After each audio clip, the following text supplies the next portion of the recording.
अस्सलाम वालेकुम दोस्तों। Welcome to my YouTube channel A H clinic one. उम्मीद करता हूँ सभी दोस्त खैरियत से होंगे। दोस्तों, आज का जो हमारा टॉपिक है वो एनल फिशर के हवाले से है। इस वीडियो के अंदर मकद के चीरे कैसे आ जाते हैं, यानी कि एनल फिशर कैसे आता है और कौन कौन सी अलामात मरीज के अंदर डेवलप करती हैं, उस हवाले से बात करेंगे। आज हम एनल फिशर के हवाले से पार्ट 1 के ऊपर गुफ्तगू करेंगे। सेकंड पार्ट के अंदर हम होम ट्रीटमेंट या होम रेमेडीज के हवाले से भी इस पे गुफ्तगू करेंगे। दोस्तों, एनल फिशर मकद के इर्द गिर्द चीरे, जो मकद के गिर्द टिश्यूज होते हैं उन पे आ जाते हैं। जहाँ पे हमारे पहाने वाली जगह की ओपनिंग होती है, उस जगह के इर्द गिर्द जख्म हो जाना एनल फिशर कहलाता है। दोस्तों, इसकी जो कॉमन काजेज है एनल फिशर की, उसमें सबसे बड़ी काज कॉन्स्टिपेशन है, यानी कि कब्ज है। उसके अलावा जब भी आप स्टूल पास करने के लिए जाएं और आप स्टीयरिंग की पोजीशन पे जाएं, यानी कि अपनी सांस को रोक के और प्रेशर के साथ स्टूल पास करने की कोशिश करें, तो तब एनल फिशर होने के बहुत ज्यादा चांसेस होते हैं। एनल फिशर की वजह से कॉमनली पेन और ब्लीडिंग का सामना करना पड़ता है। दोस्तों, एनल फिशर जो है वो ज्यादातर छोटे बच्चों के अंदर और नौजवान लोगों के अंदर देखने को मिलता है। इसके अलावा एनल फिशर किसी एज में भी हो सकता है,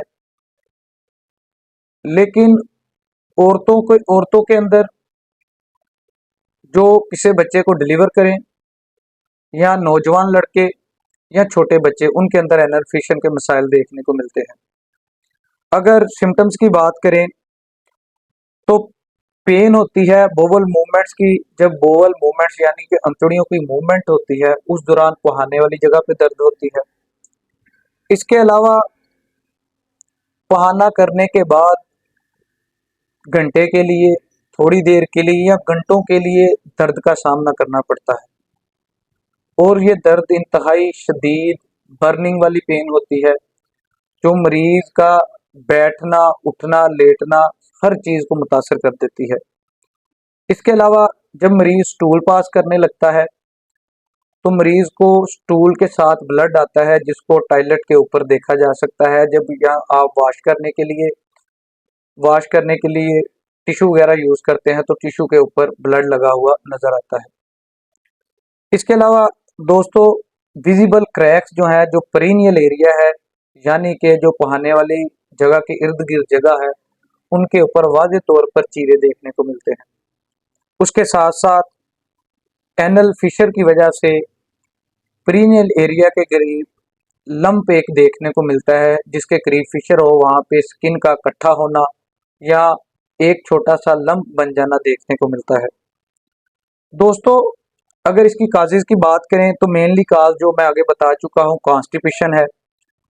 जब भी मरीज को कॉन्स्टिपेशन हो तो हार्ड स्टूल पास करने के दौरान या बड़ा स्टूल का लंप पास करने के दौरान मरीज को मकद के इर्द गिर्द या पहाने वाली जगह पे चीरे आ जाते हैं।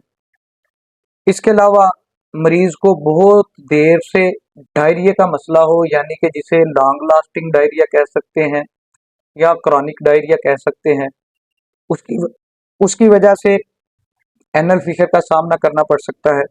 इसके अलावा चाइल्ड बर्थ है, जैसे कि मैंने बताया है, प्रेग्नेंट वुमेन जो हामला खवातीन होती हैं, उनके अंदर एनल फिशर होने के बहुत ज़्यादा चांसेस होते हैं। इसके अलावा जो लेस कॉमन काजेज हैं, उसमें क्रॉन्स डिजीज है।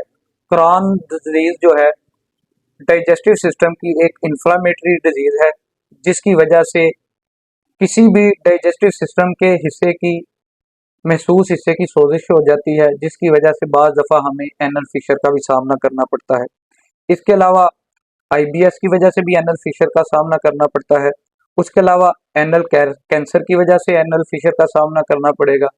इसके अलावा HIV के जो मरीज होते हैं उनके अंदर डिफरेंट अद्वियात इस्तेमाल की जाते हैं जिनके एडवर्स इफेक्ट्स आए तो बाद में एनल फिशर का यानी कि मकद के करीब चीरों का सामना करना पड़ता है। उसके साथ साथ दोस्तों ट्यूबरकुलोसिस है TB की वजह से, उसके साथ साथ सिफिलिस है और एनल इंटरकोर्स है।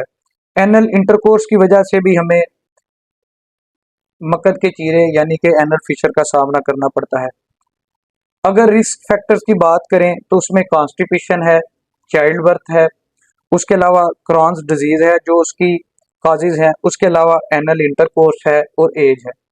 एज के हवाले से भी मैं आपको वीडियो के पहले हिस्से में बता चुका हूं कि छोटे बच्चे और नौजवान लड़के ज्यादातर वो लोग इस बीमारी के अंदर मुतासर होते हैं। इसके अलावा ये बीमारी किसी भी उम्र के दौरान हो सकती है। कॉम्प्लिकेशंस में दोस्तों अगर बात करें तो कॉम्प्लिकेशंस के अंदर ये जो फिशर होते हैं बाद दफा हील होने में बहुत ज्यादा वक्त ले लेते हैं, ये जख्म ठीक होने का नाम नहीं लेते। इसके अलावा एक दफा अगर जिल्द पर जख्म बन जाए यानी कि एनल फिशर बन जाए, मकद के करीब चीरे आ जाएं तो बार बार चीरे आने के बहुत ज्यादा चांसेस होते हैं। इसके अलावा जो एनल के इर्द गिर्द चीरे बनते हैं अगर ज्यादा देर के लिए वो चीरे हील ना हो, वो अल्सर हील ना हो, अल्सरेटिव सूरत हाल तैयार कर जाए तो बाज़ दफ़ा वहाँ से कैंसर होने के भी बहुत ज़्यादा चांसेस होते हैं।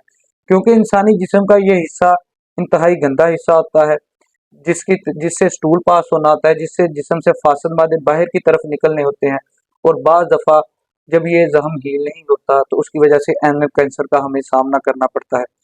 दोस्तों इंशाल्लाह नेक्स्ट वीडियो के अंदर हम मकद की चीरे कि डायग्नोज कैसे किया जाता है, उसकी ट्रीटमेंट क्या की जाती है और उसके लिए कौन सी ब्यूटीफुल होम रेमेडीज हैं जिनको इस्तेमाल करना चाहिए और कौन सी ऐसी प्रिवेंशन हैं जिनको करके हम इसको कुदरती तौर पर या घर के अंदर ठीक कर सकते हैं, उस हवाले से गुफ्तगू करेंगे। मैं उम्मीद करूंगा आपको ये वीडियो पसंद आएगी। इसके अलावा जो दोस्त मेरे चैनल पे नए हैं वो चैनल को सब्सक्राइब करें, बेल आइकन के बटन को प्रेस करें ताकि हमारी आने वाली हर नई वीडियो आपको बर वक्त मसूल हो सके। शुक्रिया।